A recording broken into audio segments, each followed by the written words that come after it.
210 தொகுதிகளில் வெற்றி பெற்று அதிமுக ஆட்சி அமையும் அப்படின்னு சொல்லி எடப்பாடி பழனிசாமி சொல்லியிருக்காரு. இதை மக்கள் எப்படி பாக்குறாங்க? 210 தொகுதியில அதிமுக வெற்றி பெறுமா அப்படின்னு சொல்லி மக்கள்கிட்ட கேட்டு தெரிஞ்சுப்போம்.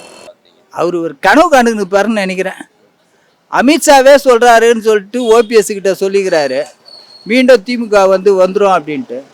அப்புறம் இவர் எப்படி நான் எதிர்கட்சியாக வருவேன்னு சொல்லிட்டு சொல்லுவேன். எதிர்கட்சியாக வரது கூட வாய்ப்பு கிடையாதுன்றோம் நாங்கள்.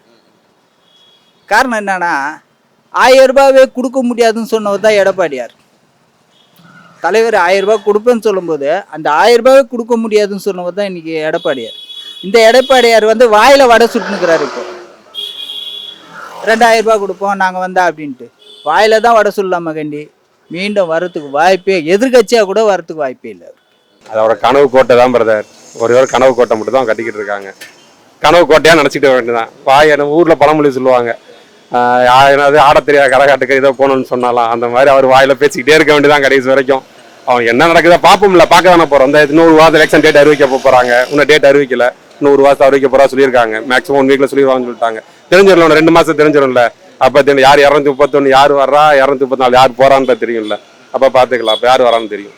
அது வெறும் பகல் கனவு. அவர் 21 தொகுதியில் கூட அவர் ஜெயிக்க முடியாது. ஏன்னா அதிமுக 4 திசையாக போயிடுச்சு. ஏன்னாக்கா அவர் மத சார்பாக பேசுகிறார்ல. இன்றைக்கி மதுரையில் நடந்த நிகழ்ச்சியில் பெரியார் படத்தை அந்த அவர் ஸ்டேஜில் வச்சாங்க. அதை பார்த்துட்டு எடுத்துட்டானுங்க.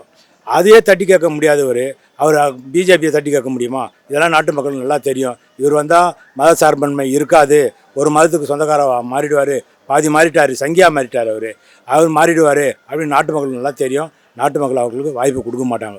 இந்த வாட்டி எதிர்கட்சி கூட வாய்ப்பு கிடைக்குது குறைவு அவருக்கு. அப்படி தான் மக்கள் மனநிலையே இருக்குது. இது வரலாம் 19 எலெக்ஷன் ஊராட்சி ஒன்றியத்துலேருந்து நகராட்சியிலேருந்து எல்லா எலெக்ஷன்லையும் அவர்கிட்ட தான் நம்ம ஆட்சி வச்சுட்டு இருந்தார். அப்போ முடியாதது அப்போ செய்யாதது இப்போ எப்படி செய்துடுவார் அவரால் ஒன்றும் முடியாது. அவர் ஏதோ சில பேருன்னு, ஏன்னா ஆண்டவனே எங்ககிட்ட வந்திருக்கிறான். இவருக்கு ஆளை தெரியலன்ட்டு அவன் இப்போ அவர் பித்தலும் பணத்திலும் ஆயிருக்கார். அவர் சுய புத்தியில் இப்போ பேசலை. அதனால் அவர் என்ன செய்கிறாரு, அவங்க இருக்க ஏதோ ஒரு 2 பேரும் ஒருத்தரை தக்க வச்சுக்கணும் நமக்காக, அதுக்காக தான் அவர் பேட்டி கொடுத்துருக்காரு, பேசினிருக்காரு. தவிர மற்றபடி அவரால் செயல்பட முடியாது. அதுதான் அது ஒரு கால் அம்மா இறந்துருந்தா அந்த வார்த்தை பழிச்சிருக்கும். இப்போ அது பழிக்கிறதுக்கு வாய்ப்பு இல்லை. ஏன்னா ஆட்சி பார்த்தாக்கா அவங்கக்கிட்ட எதுவுமே இல்லை, சும்மா வார்த்தை தான் இருக்குது. அவங்க சொன்னது எதுவுமே உறுதியாக நடத்தி காமிக்கவே இல்லை. ஸ்டாலின் மு.க. ஸ்டாலின் சார் இருக்கார். அவர் எல்லாமே திட்டம் சொன்னது எல்லாமே அமல்படுத்தி காமிச்சிருக்காரு. மக்கள் அது எல்லாமே கண்ணாட பார்த்துட்டு இருக்காங்க.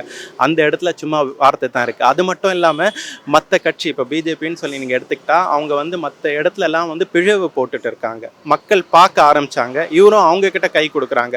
அது எப்படி வெற்றியாக வரும்னு சொல்லிட்டு அது சும்மா சொல்லிட்டு இருக்கிறது தான். அது அவருடைய பகல் கனவாக தான் இருக்கும். அது அப்படி அந்த மாதிரி நடக்க வாய்ப்பே கிடையாது. ஏடிஎம்கேன்றது ஒன்று இல்லையே. ஏடிஎம்கே இப்போ கொஞ்சம் கொஞ்சமாக பிஜேபியாக நிறம் மாறிக்கிட்டே வருதுன்னு சொல்லிட்டு துணை முதல்வர் கூட உதயநிதி அவர்கள் கூட சொல்கிறாங்களே. அதனால் அவங்க சொல்கிறது ரொம்ப தப்பு. அது அவருடைய எண்ணம் அது பகல் கனவாக தான் இருக்கும். அது நியாயமாக இல்லை உண்மையாக நடக்க வாய்ப்பு இல்லை. அந்த மாதிரியான ஒரு அலை எங்கேயும் தெரியவும் இல்லை. அதனால் அது அந்த மாதிரி இல்லை.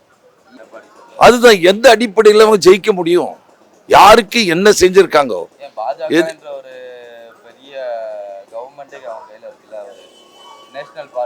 உண்மையா பாஜக இருக்கிற நம்பிக்கையில செய்யலாம். ஆனா கோல்மால்ல தான் அவங்க செய்ய முடியும், திருட்டு ஓட்டுல தான் செய்ய முடியும், ஒரிஜினலா செய்ய முடியாது. பாஜகவுக்கு 1 3 தடவை ஜெயிச்சிருக்கு மத்தியில பாஜக. ஆனா ஒரு சீட்டாவது தமிழகத்துல கிடைச்சது அவங்களுக்கு கிடைக்காது. காரணம் பெரியாருடைய பக்குவப்படுத்தி இருக்காரு, அண்ணா பக்குவப்படுத்தி இருக்காங்க, அதே மாதிரி கலைஞர் பக்குவப்படுத்தி இருக்காரு. இன்னைக்கு தளபதி அந்த தீபத்தை ஏத்திக்கினி இன்னைக்கு வெற்றி நட போடுறாருன்னா அதுதான் காரணம். 210 எந்த அடிப்படையில் அவங்க ஜெயிப்பாங்கன்னு கொஞ்சம் சிந்திச்சு பார்க்கணும். அவங்க யாருக்கு நல்லது செஞ்சுக்கிறாங்க? மாணவர்களுக்கு நல்லது செஞ்சுருக்காங்களா? தொழிலாளர்களுக்கு நல்லது செஞ்சாங்களா? அரசாங்க ஊழியர்களுக்கு நல்லது செஞ்சுருக்காங்களா? அதே மாதிரி இஸ்லாமியர்களுக்கு சிஏஏக்காக ஓட்டு போட்டவங்க அவங்க. ஆனால் எந்த அடிப்படையில் அவங்களுக்கு ஓட்டு போட்டவங்க எதிர்ப்பாங்க? அதே மாதிரி கிறிஸ்துவர்களை அங்கே கிறிஸ்துவரை பாதிக்கிறாங்க, அவங்களுக்கு சப்போர்ட் பண்ணி கூட பேசாதவர் அவர். அதே மாதிரி நம்மளுக்கு இன்னைக்கு அந்த இதில்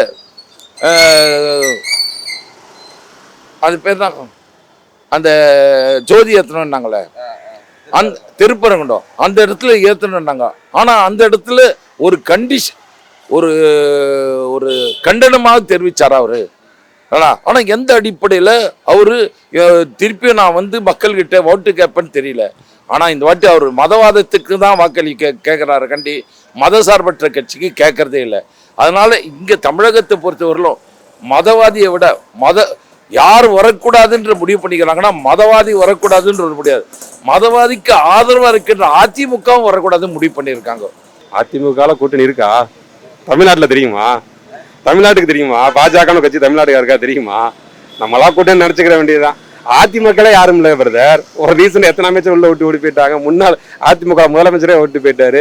நீங்க என்ன அதிமுக கூட்டணி இருக்கான்றீங்க? கூட்டணி இருக்கு, பேரளவில் கூட்டணி மட்டும்தான். செயலாளர் அந்த கூட்டணிலாம் செயல்படுத்த முடியாது. அந்த கூட்டணியை கண்டிப்பா மதவெறியை அவர் ஆதரிக்கிறாரு, மனிதனையே அவர்கிட்ட இல்லை.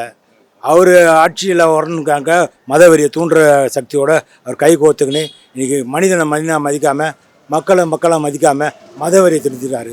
அது ஒரே ஒரு இஷ்யூ வந்து அந்த ஸ்கூலில் வந்து சிபிஐ இது மதமாறன்னு சொல்லிட்டு பண்ணுங்களேன் பிஜேபி, அது எவ்வளோ பெரிய இஷ்யூ. அது பிஜேபி அந்த கேஸ் எடுத்து இன்றைக்கி மத மாற்றம்லாம் எதுவும் இல்லை அப்படின்னு ப்ரூஃப் ஆயிடுச்சுல. அப்போ பிஜேபி வந்தாக்கா மக்களை பிளவுபடுத்த சக்தி அதிகம் அப்படின்றது ப்ரூஃப் ஆயிடுச்சு இல்லையா. ஆனால் மக்களுக்கு தெரியும் பிஜேபி வந்தாக்கா மக்களை பிளவுபடுத்துவாங்க, மக்கள்கிட்ட ஒற்றுமை இருக்காது, நல்ல மத நல்லிணக்கத்தை இருக்காது, இங்கே எல்லாம் சகோதரராக வாழ்கிறாங்க, அதுக்கு வேற்றுமை ஏற்படுத்துவாங்க.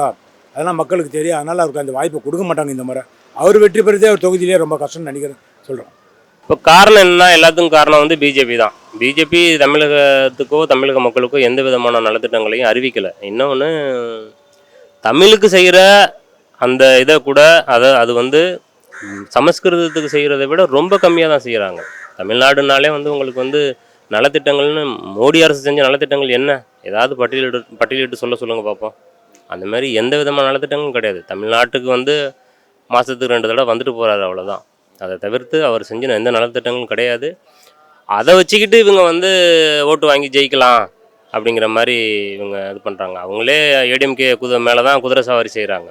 ஏடிஎம்கே வச்சு தான் அவங்க வந்து ஏடிஎம்கே கொஞ்சம் கொஞ்சமாக விழுங்கி அவங்க வளர்றதை தான் பார்க்குறாங்க. அது ஏடிஎம்கேக்கு தெரியல. ஏடிஎம்கே வந்து கொஞ்சம் கொஞ்சமாக அந்த கூடாரம் காலியாகிட்டே வருது.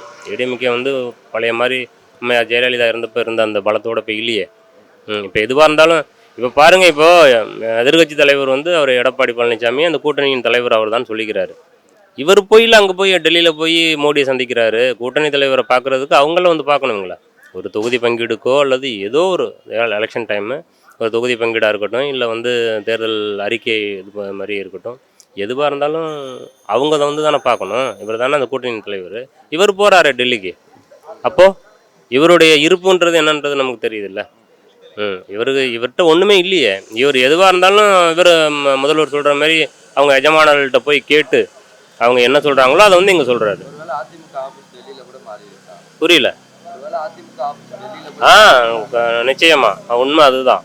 அவங்க ஆஃபீஸை டெல்லியில் கூட மாற்றிருக்கலாம், அமித்ஷா அலுவலகத்தை கூட அதிமுக அலுவலகமாக கூட மாற்றிருக்கலாம். அது என்னமோ நீங்கள் சொல்கிறது கரெக்டு தான். ஏடிஎம்கேன்றது கொஞ்சம் கொஞ்சமாக அது வந்து அழிஞ்சிக்கிட்டே வருது. வெகு விரைவில் அது அழிஞ்சிரும். ஏடிஎம்கே வந்து என்ன சொல்கிறது, தாமரை விளங்கிரும் இன்னும் கொஞ்சம் காலங்களில். அதனால் மதசார்பற்ற கூட்டணியான தளபதி தலைமையில் இருக்கின்ற ஸ்டாலின் தலைமையில் இருக்கிற கூட்டணி தான் மீண்டும் மீண்டும் ஆட்சியில் அமரும். 2026 இவங்க பண்ணுற விவகாரம் மோடியும் அதே மாதிரி மோடி பொய் சொல்லிக்கிறார் பாருங்க. இந்த மேம்பாலம் மதுரவாயில் துறைமுகம் அந்த பாலம் வந்து நாங்கள் தான் பண்ணோம், அதிமுக தான் பண்ணாங்க. எவ்வளோ கேவலமானது! தடை பண்ணது அது என்ன காரணத்துக்காக தடை பண்ணாங்க? அதானி ஆர்பார் இந்த எண்ணூரில் இருக்குது, அந்த ஆர்பாரை வளர்க்கணுன்றதுக்காக இங்கே நம்ம ஆர்பாரை காலங்காலமாக ஆண்டாண்டு காலமாக வந்த ஆர்பாரை அழிச்சிட்டு அந்த ஆர்பாரை வளர்க்கணும்னு நினச்சாங்க. ஆனால் அதை ஜெயலலிதா சப்போர்ட் பண்ணி அந்த ஸ்கீமையை மதுரை வாயில் துறைமுகம் ஸ்கீமையே கால் பண்ணாங்க. ஆனால் மீண்டும் நம்ம வந்து தான் அந்த பாலத்தை இப்போ ஒரு பாலம் இருந்து 2 அடுக்கு பாலமாக கட்டுறதை திட்டமிட்டு இருக்காங்க. அது கண்டிப்பாக முடியும். ஆனால் பொய் மேலே பொய் சொல்லி ஒரு பிரதமரே, ஒரு நாட்டு பிரதமரே இந்த மாதிரி பொய் சொல்கிறான்னா இதை விட கேவலம் வேறு எதுவும் கிடையாது.